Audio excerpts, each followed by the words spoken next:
Hello, Facebook and YouTube Live. Lessons from the Soup Kitchen today. I volunteer at the Soup Kitchen by my house every week on Wednesdays for 2 hours. And every month or two, they put on this cafe in the evening where it's a fine dining experience with menu options for $2 for the homeless, or some of them have homes as well.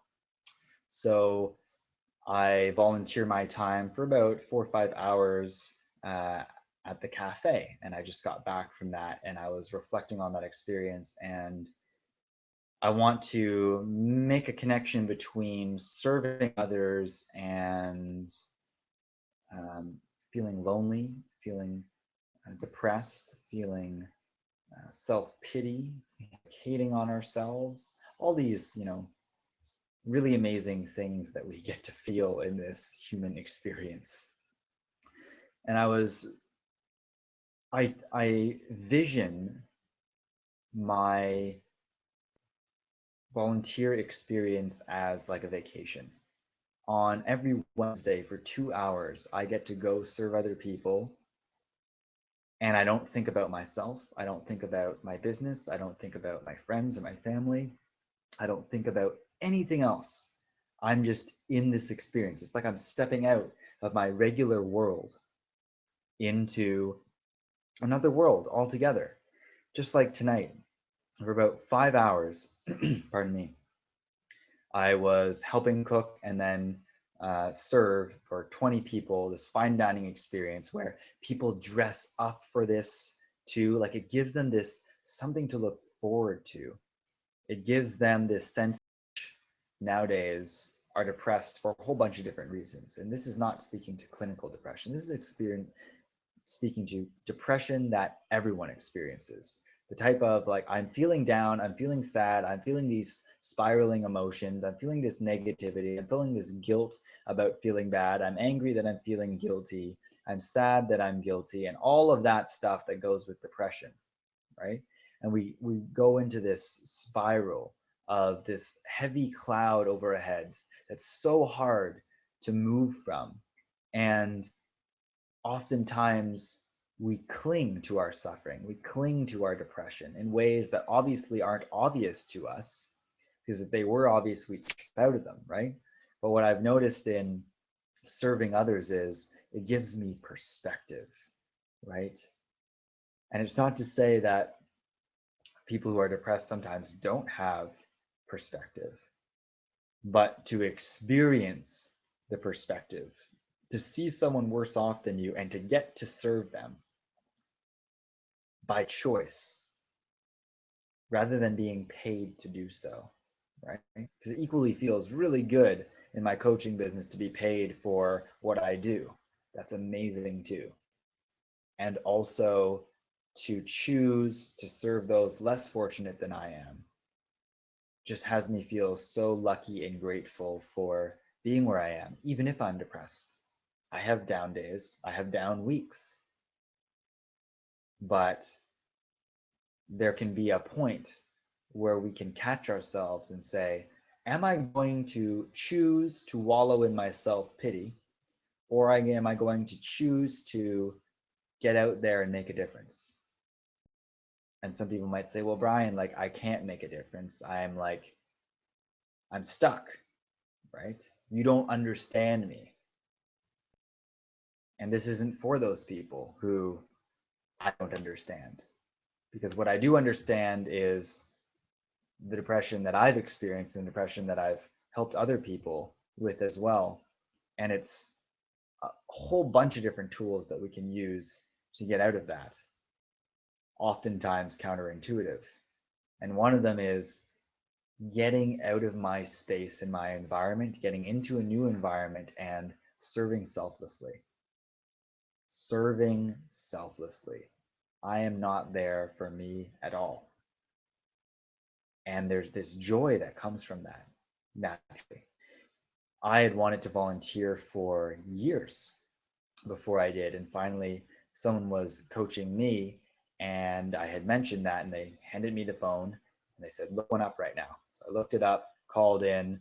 They said, can you come in tomorrow to to check the place out. Yeah, and then I started next week. Boom, now I'm volunteering. What volunteering is too, to me, like people are right nowadays are really trying to shift from the scarcity mindset to the abundance mindset, right?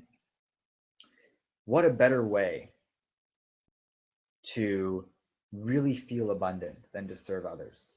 I have so much time and I'm so abundant and I'm so grounded and happy and peaceful now that I have enough time to give 2 full hours per week and 5 hours a month to someone else who needs it more than I do. What a gift. What a gift to be able to serve others. And sometimes when we feel like we have the least time is when we have the most. Sometimes when we have the least time is when we need to the most. Because we need to get out of that mindset of, I don't have enough time, I'm too busy, I'm too depressed, poor me, right? And we forget. Go to a nursing home, Gary Vaynerchuk says. Go. See for yourself. Perspective, suffering, people worse off than you. It's seeing it, not just knowing of it, right? We know there's poverty in the world. Oh yeah, I'm lucky. No, it's experiencing it. It's a big difference. It's been a big difference for me serving at the soup kitchen. Because when we are depressed, we don't feel like doing anything, right? So getting something on the calendar that I'm responsible for outside of myself is huge. It's not about you. In a lot of ways, depression is very selfish, isn't it? It's very self-focused. Poor me, woe is me, I'm sad. That might sound a little harsh to some people. And to others, it might be the little kick in the butt that you need to get out of it. Because when we're depressed, we can use anything to fuel our depression. Well, now, Brian, you're just making me feel even more guilty for not serving others. Now I feel even more worthless, rather than using that same perspective to inspire you rather than to put you down. And the depressive mindset tends to use everything to stay in that place. Because often in that place, like Tony Robbins explains, is when I'm meeting at least 4 of my 6 needs. And when I meet 4 of my 6 needs, my need for certainty, variety, significance, love and connection, growth and contribution, and I always forget the 6th one, sorry. Check out Tony Robbins' 6 needs, I will too. Then we're addicted. If we meet 4 of the 6 needs, even if we say we want out of it, we're addicted to it. And that's the tricky part about a lot of things we say we want, is we're in some way stuck where we are. And we talk a lot about what we want and never actually action it. So if you haven't volunteered regularly before, like I hadn't before, and now it's one of the things that I look forward to most in my week,